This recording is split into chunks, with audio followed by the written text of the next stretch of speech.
उत्तर प्रदेश के एक छोटे से गांव में अभिषेक नाम का एक लड़का रहता था। उसका परिवार बहुत साधारण था। पिता किसान थे और मां घर संभालती थीं। घर की आर्थिक स्थिति बहुत अच्छी नहीं थी, लेकिन अभिषेक के सपने बहुत बड़े थे। बचपन से ही उसे आसमान में उड़ते हुए जहाजों को देखना बहुत पसंद था। जब भी कोई विमान आसमान में गुजरता, वह उसे देर तक देखता रहता और मन ही मन सोचता, एक दिन मैं भी इन जहाजों को उड़ाऊंगा।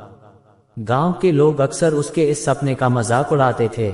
वे कहते, अरे अभिषेक, ये बड़े बड़े सपने शहर के बच्चों के लिए होते हैं, तुम जैसे गांव के लड़कों के लिए नहीं।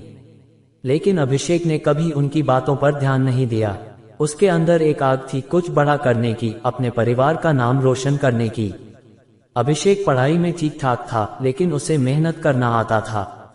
उसने ठान लिया कि उसे एयरफोर्स में जाना ही है।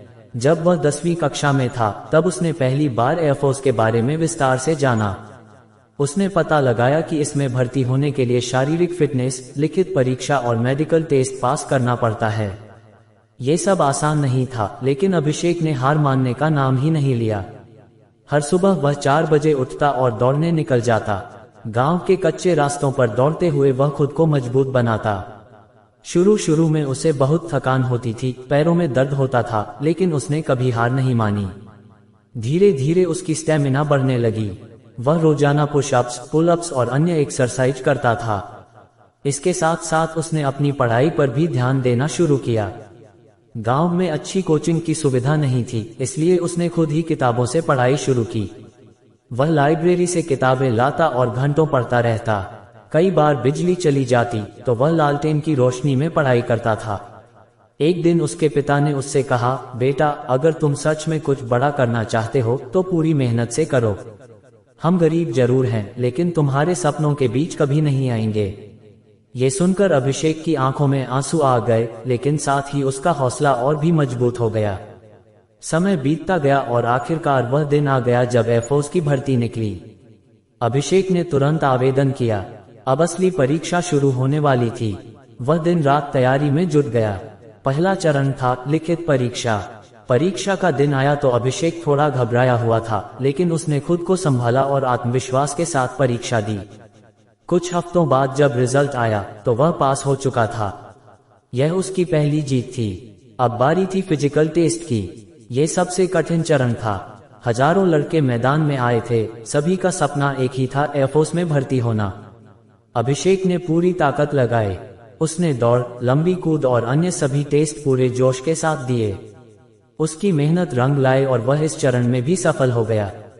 अब अंतिम चरण बचा था, मेडिकल टेस्ट। ये भी बहुत महत्वपूर्ण था। कई लोग इस चरण में बाहर हो जाते थे। अभिषेक ने अपना पूरा ध्यान रखा और सभी नियमों का पालन किया। आखिरकार जब फाइनल रिजल्ट आया तो उसका नाम सूची में था। वह दिन अभिषेक के जीवन का सबसे खुशहाल दिन था। उसने अपने माता पिता को गले लगा लिया। उसकी मां की आंखों में खुशी के आंसू थे और पिता गर्व से मुस्कुरा रहे थे। गांव के वही लोग जो पहले उसका मजाक उड़ाते थे, अब उसकी तारीफ कर रहे थे। अभिषेक ने साबित कर दिया कि अगर इंसान के अंदर सच्ची लगन और मेहनत करने का जज्बा हो तो कोई भी सपना असंभव नहीं होता। एयरफोर्स की ट्रेनिंग के लिए जब वह शहर गया तो उसके सामने नई चुनौतियां थीं। वहां का माहौल, अनुशासन और कठिन ट्रेनिंग, सब कुछ नया था। लेकिन अब अभिषेक पहले से ज्यादा मजबूत बन चुका था। उसने हर चुनौती का सामना किया और अपने लक्ष्य की ओर बढ़ता गया। ट्रेनिंग के दौरान उसे कई बार ऐसा लगा कि वह हार जाएगा, लेकिन उसने खुद को हमेशा याद दिलाया कि वह यहाँ तक कितनी मेहनत से पहुंचा है। यही सोच उसे आगे बढ़ाती रही। कुछ महीनों बाद जब उसकी ट्रेनिंग पूरी हुई तो वह एक सच्चा एयरफोर्स जवान बन चुका था। उसने यूनिफॉर्म पहनी और आईने में खुद को देखा। वह पल उसके लिए किसी सपने से कम नहीं था। अभिषेक अब आसमान में उड़ान भरने के लिए तैयार था। उसका बचपन का सपना सच हो चुका था। उसने अपने गांव, अपने माता पिता और खुद का नाम रोशन किया। इस कहानी से हमें क्या सीख मिलती है? सपने बड़े देखो, चाहे हालात कैसे भी हों। मेहनत और लगन से हर मंजिल हासिल की जा सकती है। दूसरों की बातों से कभी अपने रास्ते से मत भटको। असफलता से डरने की बजाय उससे सीखो। अभिषेक की कहानी हर उस इंसान के लिए प्रेरणा है जो अपने सपनों को सच करना चाहता है। अगर आप भी अपने जीवन में कुछ बड़ा करना चाहते हैं तो आज से ही मेहनत शुरू कर दीजिए। याद रखिए, सपने वही सच होते हैं जिनके लिए हम पूरी जान लगा देते हैं।